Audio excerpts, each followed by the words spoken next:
Hi అండి. Hello everyone. మనం ఈరోజు టాపిక్ ఏంటంటే భారతదేశానికి వచ్చిన యూరోపియన్ల వరుస క్రమం. ఇప్పుడు కాంపిటేటివ్ ఎగ్జామ్లో ఖచ్చితంగా ఈ వరుస క్రమాలని అడుగుతున్నారండి. మొఘల్కి సంబంధించిన వాళ్ళు కూడా వరుసగా ఎవరెవరు ఉన్నారు, ఇట్లా మనకి హిస్టరీ పరంగా చూసుకుంటే ఈ వరుస క్రమాలు అనేది ఖచ్చితంగా ఒక క్వశ్చన్ అనేది దిగుతుందండి. అయితే ఈరోజు మనం వరుస క్రమం ఎవరెవరు వరుసగా రావడం జరిగిందో ఫస్ట్ ఆఫ్ ఆల్ ఎవరు వచ్చారంటే ఇక్కడ చూడండి, ఇక్కడ ఇచ్చాను కదా, పోర్చుగీస్ వాళ్ళు. వీళ్ళు ఏ ఇయర్లో రావడం జరిగింది? 1498. నెక్స్ట్ ఎవరు వచ్చారు? డచ్ వారు ఏ ఇయర్లో రావడం జరిగింది? 1605లోని. నెక్స్ట్ బ్రిటిష్ వాళ్ళు ఎప్పుడు రావడం జరిగింది? 1608. డేనిష్ వాళ్ళు ఎప్పుడు రావడం జరిగిందంటే 1620లో రావడం జరిగింది. నెక్స్ట్ ఎవరు? ఫ్రెంచ్ ఎప్పుడు రావడం జరిగింది? 1664లో. మనకు ఈ లైన్ ఈ నేమ్స్ అనేవి సీక్వెన్స్గా గుర్తుండాలంటే ఈ కోడ్ ఇక్కడ కోడ్ ఇచ్చనేది, ఈ కోడ్ అనేది మనకు గుర్తుంటే ఈ లైన్ అనేది సీక్వెన్స్గా గుర్తుంటాయండి. ఇప్పుడు ఎగ్జామ్లోని ఖచ్చితంగా ఇట్లా వరుస క్రమాల్లో ఇట్లా అడుగుతూ ఉన్నారండి.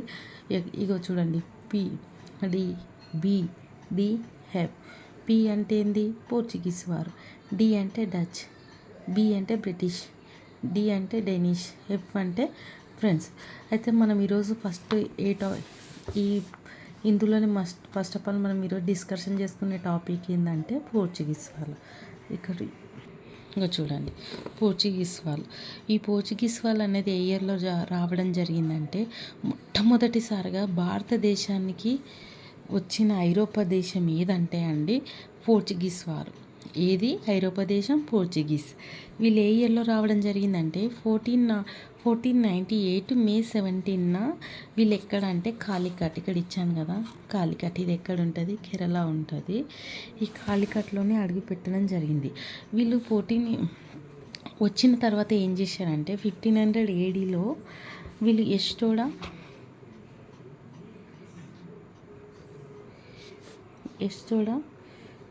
ఇండియా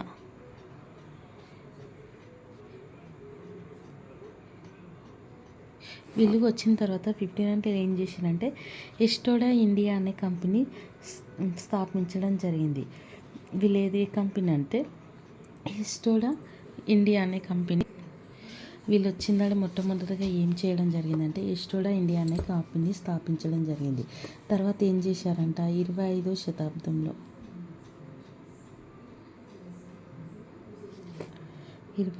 శతాబ్దంలో వీళ్ళు ఏం చేయడం జరిగింది? ఇండియాలోని కొన్ని స్థావరాలను ఏర్పరచడం జరిగింది. అవి ఏమో తెలుసుకుందాం.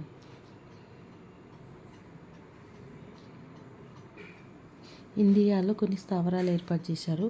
అవి ఏంటంటే ఒకటి కేరళ. ఒక చేతిలో మొబైల్ ఉండడం వల్ల సరిగా రాయడానికి వస్తలేదండి. అయితే 25వ శతాబ్దంలోని ఇండియాలోని కొన్ని స్థావరాలు స్థాపించారండి పోర్చుగీస్ వాళ్ళు. అవి ఎక్కడెక్కడ స్థాపించారంటే ఒకటి కొచ్చిన్, కేరళలోని కొచ్చిన్. నెక్స్ట్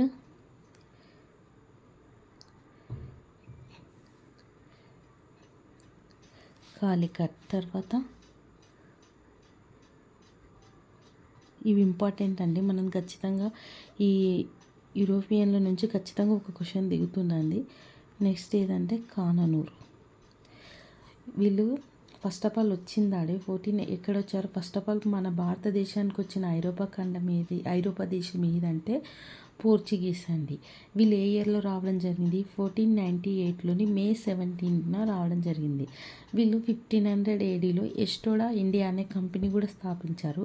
తర్వాత వీళ్ళు కొన్ని స్థావరాలు 20వ శతాబ్దంలో ఇండియాలో కొన్ని స్థావరాలు ఏర్పరిచారు. అవి కొన్ని ఎక్కడెక్కడ అంటే ఒకటి కేరళలోని, అది ఎక్కడ? కొచ్చిన్, కాలికట్, కాననూర్. నెక్స్ట్ ఎక్కడండి?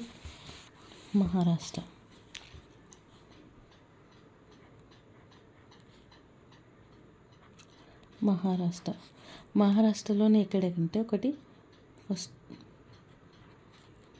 Mumbai,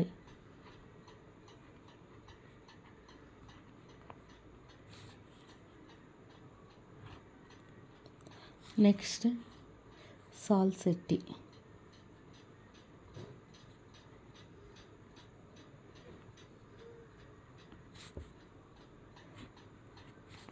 next basin.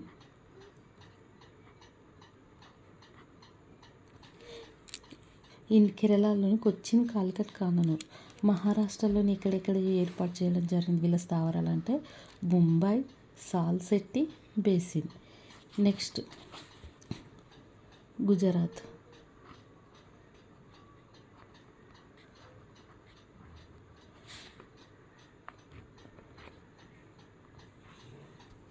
గుజరాత్లోని ఎక్కడెక్కడో చూద్దామండి. గుజరాత్లోని సూరత్,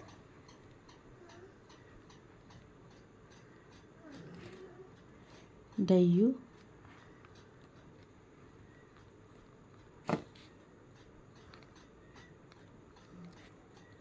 డామన్. గుజరాత్లోని ఎక్కడ స్థావరాలు ఏర్పాటు చేశారు? సూరత్, దయ్యూ, డామన్. నెక్స్ట్ గోవాలో.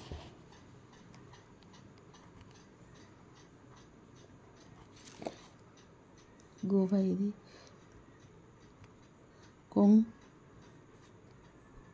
కొంకన్. నెక్స్ట్ బెంగాల్.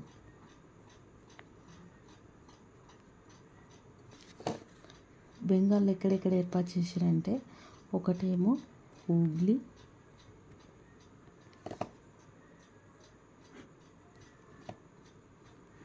నెక్స్ట్ చిటిగంగ్,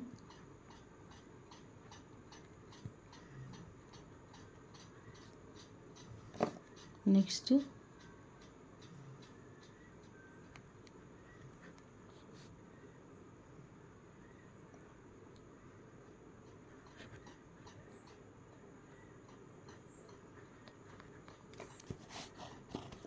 ఇక్కడ తమిళనాడు.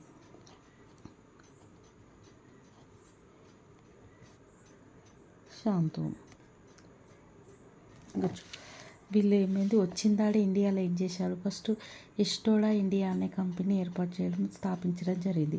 తర్వాత వీళ్ళు 25వ శతాబ్దంలోని కొన్ని స్థావరాలను ఏర్పాటు చేయడం జరిగింది. ఒకటి కేరళ, నెక్స్ట్ మహారాష్ట్ర, గోవా, గుజరాత్, బెంగాల్, తమిళనాడులోని ఈ ప్రదేశాల్లోని వీళ్ళు కొన్ని స్థావరాలు ఏర్పాటు చేయడం జరిగింది. పోర్చుగీస్ వాళ్ళు. అయితే ఏమైందంటే వీటి ప్రధాన స్థావరాలు ఇవి. అయితే భారతదేశంలోని పోర్చుగీస్ యొక్క తొలి ప్రధాన కేంద్రం అని మనం క్వశ్చన్ అడిగిందనుకో కొచ్చిన్. భారతదేశంలోని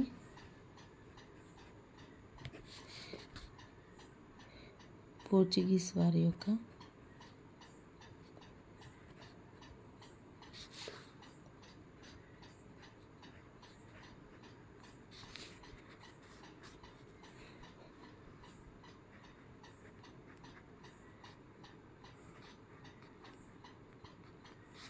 ఏంటంటే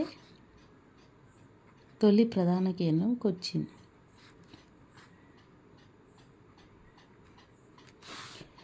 తొలి ప్రధాన కేంద్రం ఏది? గోవా. తర్వాత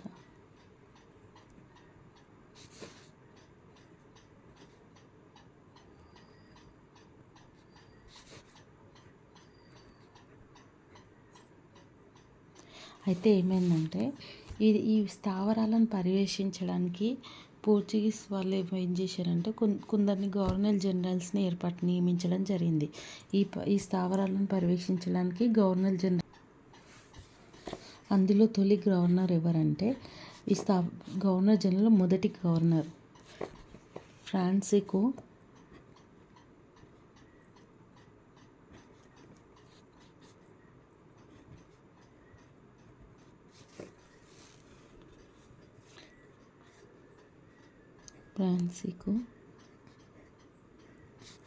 డి అల్మీడా.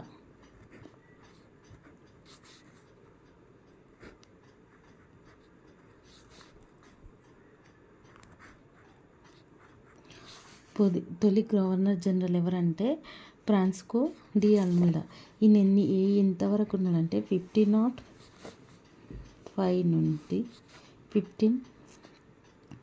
1509 వరకు ఉండడం జరిగింది. ఆయన ఏం చేసిండు? ఒక కొత్త పాలసీని ఏర్పాటు చేశారు. దానే నీటి విధానం.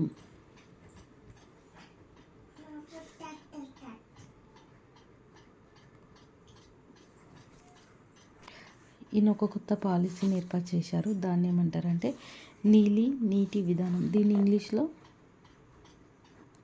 బ్లూ వాటర్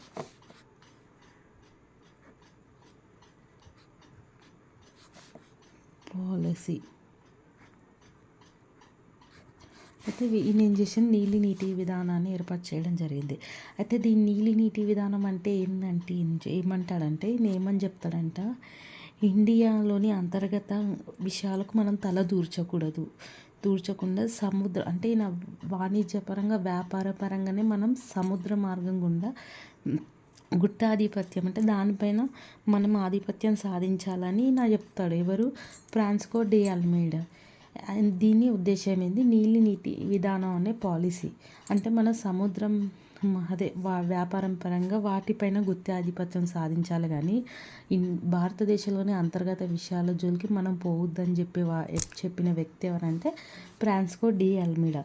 ఈయన ఇంకొకటి కూడా చేశారండి.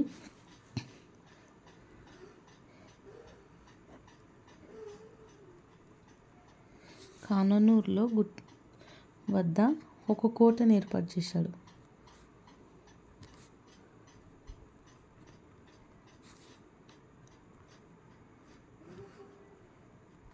ఏర్పాటు చేయడం జరిగింది. తర్వాతకు నెక్స్ట్ వచ్చిన గవర్నర్ జనరల్ ఎవరంటే ఆల్బుక్కర్.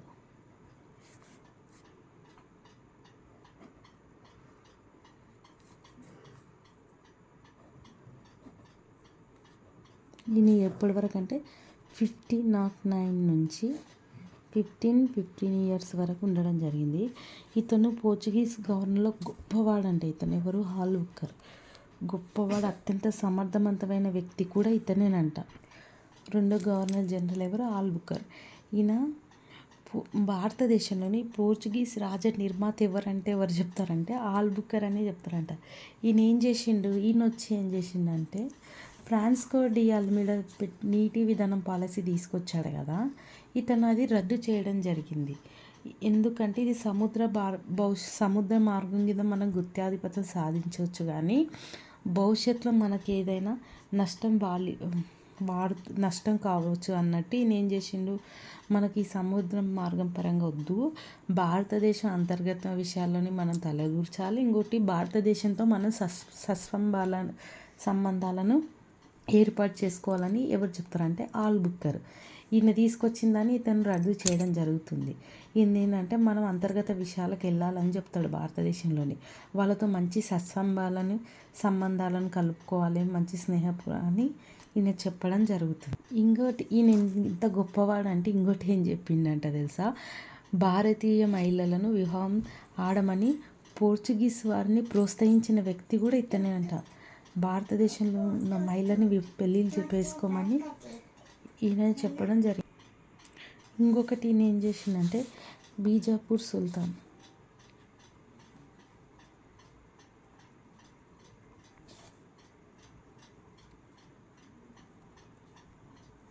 బీజాపూర్ సుల్తాన్ నుంచి గోవాను ఆక్రమించిన వ్యక్తి ఎవరంటే ఆల్బుక్కర్. బీజాపూర్ సుల్తాన్ ఎవరంటే యూసఫ్ ఆదిల్ షా.